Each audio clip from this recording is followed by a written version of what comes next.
آپ کا شکریہ ادا کرتا ہوں کہ آپ نے اس پروگرام میں مدعو کیا اور کچھ کہنے کا موقع فراہم کیا۔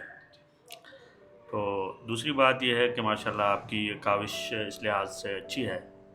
کہ اس میں لوگ دوسروں کو سنتے ہیں اور مستفید ہوتے ہیں، کیونکہ انسان کے تجربات اور اس کی زندگی کے جو کیا کہتے ہیں مختلف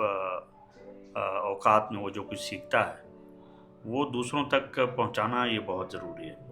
اور انسانوں کے تجربات سے ہی دوسرے لوگوں کا فائدہ بھی ہوتا ہے اور لوگ آگے بڑھتے ہیں، یہ بہت ضروری ہے۔ جہاں تک تعارف کی بات ہے تو سب سے پہلے میں عرض کروں کہ میں ایک دیہاتی آدمی ہوں، ایک نمبر کا دیہاتی، اور میرا گاؤں جو ہے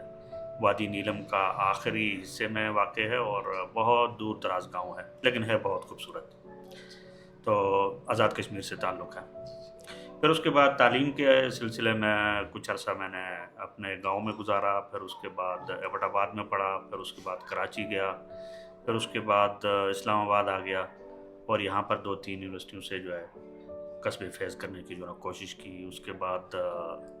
اس کے علاوہ میں نے عربی اخبارات میں لکھا، عربی رسائل میں لکھا، البیان میں میرے مضمون چھپے، لندن کا اس زمانے میں بہت مشہور جو ہے نا وہ رسالہ تھا،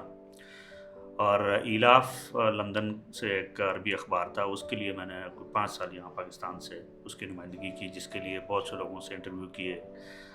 جگہ جگہ کئی اسفار جو نا میں نے کیے، ان کا جو ہے وہ سفر نامے اس میں چھپے، اسی طرح سے مختلف رپورٹنگ وہ عربی میں چھپے؟ عربی میں۔